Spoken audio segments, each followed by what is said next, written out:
दिल्ली विधानसभा चुनाव में आम आदमी पार्टी के संयोजक और पूर्व सीएम अरविंद केजरीवाल को राजस्थान के बड़े जाट नेता का समर्थन मिला है। राष्ट्रीय लोकतांत्रिक पार्टी के अध्यक्ष हनुमान बेनीवाल ने शुक्रवार को केजरीवाल से मुलाकात की और दिल्ली चुनाव में जाट समाज से केजरीवाल को समर्थन देने की अपील की। आज हनुमान बेनीवाल जी मेरे से मिलने के लिए आए और पहले ही ये आम आदमी पार्टी को दिल्ली में चुनावों में समर्थन देने का ऐलान कर चुके हैं और आज मेरे घर पे ही आए। मैं इनका तहे दिल से शुक्रिया अदा करता हूं और जिस तरह से इन्होंने समर्थन दिया है, एक तरह से आम आदमी पार्टी ईमानदारी और सच्चाई के साथ खड़ी है, तो इन्होंने हमें समर्थन भी इसीलिए दिया है क्योंकि हम ईमानदारी और सच्चाई के साथ हैं। मैं इनका तहे दिल से शुक्रिया अदा करता हूँ। दिल्ली में जाट वोटर्स की संख्या लगभग 10% मानी जाती है। दिल्ली के कई ग्रामीण सीटों पर जाट वोटर्स निर्णायक भूमिका में होते हैं। दिल्ली की 8 ऐसी विधानसभा सीटें हैं जो जाट बहुल हैं। इन सीटों पर हार और जीत जाट वोटर्स तय करते हैं।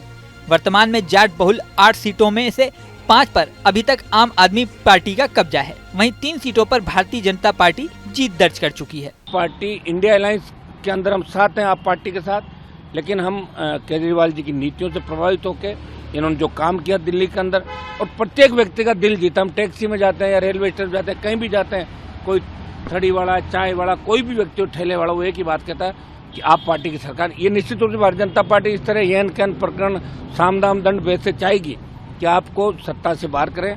तो मेरी अपील रहेगी नौजवानों से, छात्रों से और मेरे जाट समाज के तमाम छोटे भाइयों से कि इस बार किसी भावना में नहीं बना कि उम्मीदवार हमारा है किस जाति का फलां, लेकिन ऊपर बीजेपी है जो कोई आपको कुछ भी नहीं पूछने वाली। मैं इनके साथ रहा हूँ, मैंने देखा है। इसलिए आप सब आप पार्टी को समर्थन करें। जाट समाज को आरक्षण दिल्ली में हम दिलाएंगे लड़के।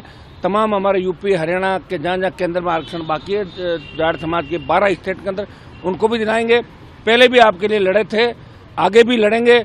ये लड़ाई बड़ी है और बड़ी लड़ाई में दिल्ली के अंदर आप पार्टी की सरकार बनना आवश्यक है, नहीं तो लोकतंत्र खत्म हो जाएगा। ये मैं अपील दिल्ली प्रांत के तमाम सर्व समाज और मेरे भाइयों से करना चाहता हूँ। बता दें कि दिल्ली में लगभग 60% गाँव पर जाट वोटर्स का दबदबा देखने को मिलता है।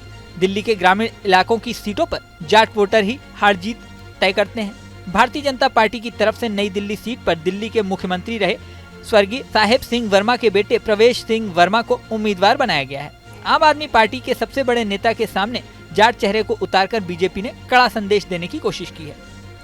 गौर करने वाली बात यह है कि दिल्ली में चुनाव की शुरुआत में ही पहले अरविंद केजरीवाल ने दिल्ली के जाट समाज को ओबीसी की सेंट्रल लिस्ट में लाने की वकालत की थी और इसके लिए उन्होंने केंद्र को चिट्ठी लिखी है। उन्होंने अभी जो बात करी सही समय, इनके केंद्र में तो ये सरकार में थे नहीं जो जाटों को आरक्षण दे देते, लेकिन उन्होंने याद दिलाया कि भाई बार बार आप जाट चुनाव के समय जाट की बात करते हो। 52 से लेके आज तक पहली बार जाट समाज का कोई कैबिनेट मंत्री देश की सरकार के अंदर नहीं है। इससे बड़ा दुर्भाग्य नहीं हो सकता। 5-5 मिनिस्टर होते थे। 100 लोकसभा सीटों में जो कौम प्रभाव रखती है, मजबूत कौम है। दिल्ली के चारों तरफ बड़ी लड़ाइयाँ लड़ी, इतिहास जानता है इन बातों को। जो थके नहीं, रुके नहीं, चलते रहे, उनको आप बेवकूफ़ बनाने का काम छोड़ दीजिए।